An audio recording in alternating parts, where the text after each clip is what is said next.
జిల్లా వ్యాప్తంగా తొలి ఏకాదశి పండుగని పురస్కరించుకొని భక్తులు పెద్ద సంఖ్యలో దేవాలయాలకు వెళ్లి దర్శనం చేసుకుంటున్నారు. భక్తి శ్రద్ధలతో తొలి ఏకాదశి పర్వదినం గుంటూరు బృందావన్ గార్డెన్లో శ్రీ వెంకటేశ్వర స్వామి దేవాలయంలో తొలి ఏకాదశి పురస్కరించుకొని తెల్లవారుజాము నుంచి భక్తులు స్వామివారి దర్శనం చేసుకొని దేవాలయంలో పూజలు నిర్వహించడం జరిగింది.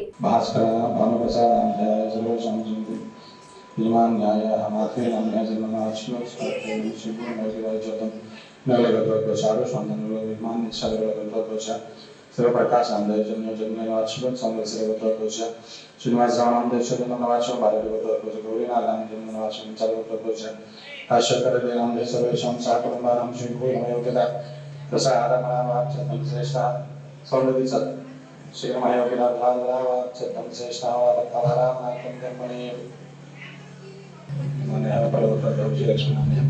सर्वेषां समन्त के चले